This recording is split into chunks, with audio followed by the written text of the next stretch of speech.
YouTube channel editors take में आपका स्वागत है।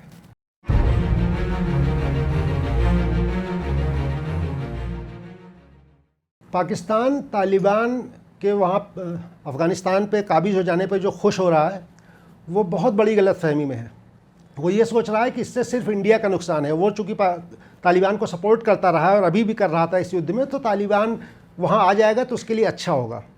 वो ये भूल गया कि तालिबान को जो डेफिनीशन उसने दी थी गुड तालिबान बैड तालिबान की, कि अफ़गानिस्तान में जो शासन कर रहे हैं वो गुड तालिबान है और जो पाकिस्तान में आके धमाके कर रहे हैं वो बैड तालिबान है, क्योंकि ऐसा है नहीं। दोनों के सिद्धांत एक ही हैं। और इसी तालिबान की जो पाकिस्तानी शाखा थी तहरीक तालिबान पाकिस्तान, उसने ही पेशावर में स्कूल के बच्चों की हत्याएं की हैं और पाकिस्तान में हज़ारों लोग मारे जा चुके हैं इसी तालिबान की अफ़गानी शाखा की वजह से। पाकिस्तान के भीतर टेररिज्म की सबसे बड़ी वजह ही यही तालिबान का पाकिस्तानी हिस्सा है, तहरीक तालिबान पाकिस्तान जिसको बोलते हैं। तो ये क्या सोचते हैं कि खाली वो इंडिया को परेशान करेंगे जब वहाँ शासन में आ जाएंगे, वो अपने लिए पाकिस्तान के लिए खुद बहुत बड़ी मुसीबत बनेंगे। ये पहली चीज़। दूसरी बात, जो अफ़गान में ही हिस्सा है उसको भी देख लीजिए आप। जो उनकी अफ़गानिस्तान में जो सत्ता में किंग मेकर बने हुए हैं, सबसे पावरफुल लोग हैं अब्दुल गनी मुल्ला गनी बरादर। तो ये जो बारादर हैं इनको 8 साल पाकिस्तान ने जेल में रखा हुआ है, 2018 में छोड़ा हुआ है। तो अभी तो बारादर चले गए वहाँ पे, लेकिन जब बारादर पावर में आएंगे तो क्या भूल जाएंगे? वो लौट के पाकिस्तान को हॉन्ट करेंगे। पहली चीज़ ये समझिए। एक बात और इम्पॉर्टेंट है कि तालिबान के वाले जो पाकिस्तानी हिस्सा भी था वो पाकिस्तान के क्यों खिलाफ था, ये भी समझना पड़ेगा। वो खिलाफ इसलिए था कि वो ये मानता था कि जो पाकिस्तान है वो भी नहीं चल रहा है शरीयत के हिसाब से, वो भी गैर इस्लामिक है। रीज़न क्या है कि पाकिस्तान एक इस्लामिक रिपब्लिक है। वो पूरी तरीके शरिया के कुछ नियम वहाँ लागू हैं, लेकिन पूरी तरीके से शरिया से नहीं चल रहा है जैसा कि ये लोग चाहते हैं अब तालिबान वाले। और पूरी तरीके से शरिया से चले भी कैसे, जब उसकी बहुत सारी व्याख्याएं हैं, अलग अलग स्कूल्स हैं, शरिया की डेफिनीशन के ही बहुत सारे स्कूल्स हैं। तो उसमें जो डेफिनीशन अपनी तालिबान लेके चलता है उसके मुताबिक पाकिस्तान में नहीं चलता है और चलना पॉसिबल भी नहीं है। तो वो तो चाहता है कि उनको भी पलट दें वहाँ पे। तो ऐसे तो भस्मासुर है तालिबान, जिनकी जीत पे खुश हो रहा है पाकिस्तान।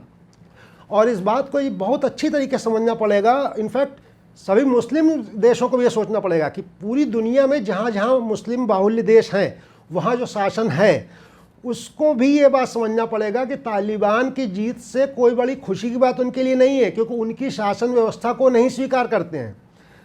मुस्लिम से क्या कर रखा है मुस्लिम वर्ल्ड में कि जहाँ पे उसको डुअल लॉ कर रखा है बहुत जगह पे, जो जहाँ पे सेकुलर गवर्नमेंट के शासन मुस्लिम हैं, लेकिन वहाँ पे उन्होंने गवर्नमेंट की इस तरह बना रखा है कि गवर्नमेंट सेकुलर काम करती है। कुछ विषय ऐसे हैं जिन पे फैसला शरिया के जरिए होता है, जैसे कि उत्तराधिकार से रिलेटेड या कुछ शादी ब्याह, इस कुछ मुद्दे पारिवारिक सामाजिक मुद्दे हैं जिनका फैसला शरिया के जरिए होता है। बाकी देश वो चला लेते हैं अपना आधुनिक नियम कानूनों के हिसाब से।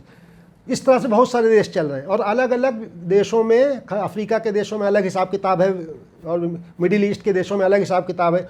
तो जो उनकी तमाम शरिया की व्याख्या करने वाली जो डिफरेंट स्कॉलर्स के स्कूल्स हैं उसके हिसाब से उन्होंने ले रखा है। ले क्यों रखा है कि जब इस्लाम का विस्तार हुआ मोहम्मद साहब के बाद, तो जब जिस क्षेत्र में गए तो वहाँ के लोकल जो पहले के ट्रेडिशंस थे कुछ उनको भी इनकॉर्पोरेट करने की कोशिश की गई, जो कि स्वाभाविक है की ही जाएगी। तो वो एक तो पहलू बना अलग अलग होने का, प्लस व्याख्याओं में बहुत कई बार मतभेद है बहुत जगह पे। तो अगर आप पहली बात तो शरिया को मानना ही अपने आप में एक चुनौती है, चूँकि मध्यकाल के कोई नियम आधुनिक काल में मानना अपने आप में एक चुनौती है। उसमें से भी व्याख्या अलग अलग है, तो एक समस्या ही अपनी जगह है। तो जो इन लोगों ने रास्ता निकाला है कि आप डुअल रूल करके चलेंगे, कुछ मामलों में लेंगे शरिया को, कुछ को नहीं लेंगे, वो तालिबान अप्रूव नहीं करता है उसको। जिस तरह से पाकिस्तान के पीछे पड़ा था एक दौर में, वैसे ही वो उन सब के भी खिलाफ है। दरअसल तालिबान के जो कहा जाए कि बौद्धिक स्तर पर मैच उन्हीं से है, अलकायदा से और इस्लामिक स्टेट से। किसी भी मुस्लिम राज्य से जो इस्लामिक रिपब्लिक हो या जरा भी सेकुलर रूल्स को मान रहा हो, जहाँ लड़कियाँ पढ़ रही हो, जहाँ महिलाएं काम कर रही हो, उसको वह अप्रूव नहीं करेगा। इसलिए उसकी जीत पे खुश होने की कोई ज़रूरत नहीं है किसी भी देश को, खासकर पाकिस्तान को तो बिल्कुल ही होने की ज़रूरत नहीं है। इस मुगालते में बेकार में खुद को रखना और जनता को रखना कि वो आके भारत का कुछ बिगाड़ देगा, वो बेवकूफ़ी है। उसका कारण ये है कि भारत ऑलरेडी टेररिज्म से लड़ रहा है और ऐसा जो पाकिस्तान समर्थित ही रहा है, तो कोई बहुत नई चीज़ नहीं हो जाएगी। और अब भारत कोई जो लोग इन भारत में ही एक से एक कमाल के लोग हैं, व्हाट्सएप पे चला रहे हैं कि अहमद शाह अब्दाली है, ये है वो, दुनिया की बातें चला रहे हैं। भाई अहमद शाह अब्दाली का ज़माना गया।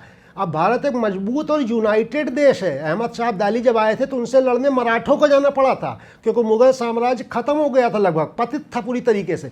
औरंगज़ेब के 1707 में मरने के बाद से मुग़ल साम्राज्य जो था वो पतित मुग़ल साम्राज्य था, जिसके जो मुग़ल बादशाह थे वो हरम में पड़े रहते थे, बिल्कुल निकम्मे थे, तो उनका एकदम पतन हो चुका था। तो उसमें तो मराठे आके मुगलों को पीट ही रहे थे लगातार, तो जाहिर सी बात है वही उनको पीट रहे थे, वही उनसे भी लड़ने गए थे, और देश इस तरीके से यूनाइटेड नहीं था। आज की तारीख में अहमद शाह अब्दाली चले आए, चाहे नादिर शाह चले आए, और सारे जितने भी ये हैं तालिबान और सब चले आए, कि ये इंडिया का कुछ नहीं बिगाड़ पाएंगे, क्योंकि इंडिया भी स्ट्रॉन्ग कंट्री है। इसलिए इस तरह की बेकार की कहानियाँ जो इंडिया में भी लोग फैला रहे हैं वो बंद करें फैलाना, और पाकिस्तान भी जो सपना देख रहा है कि इंडिया का बहुत बिगाड़ लेगा अफगान तालिबान की मदद से, वो भी सपना देखना बंद करे।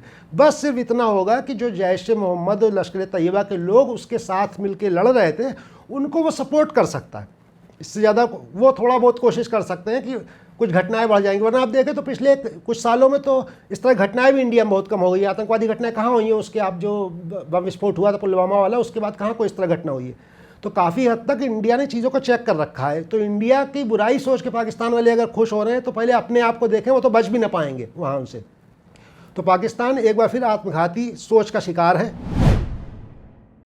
ये वीडियो देखने के लिए आपका बहुत बहुत धन्यवाद। अगर आपको ये वीडियो पसंद आया तो हमारे चैनल को लाइक, शेयर और सब्सक्राइब करना ना भूलें। अमेरिका ने ऐसा क्यों किया? अमेरिका ने एक तरीके से धोखा दिया, एक तरीके से क्या पूरी तरीके से धोखा दिया अफगानिस्तान को।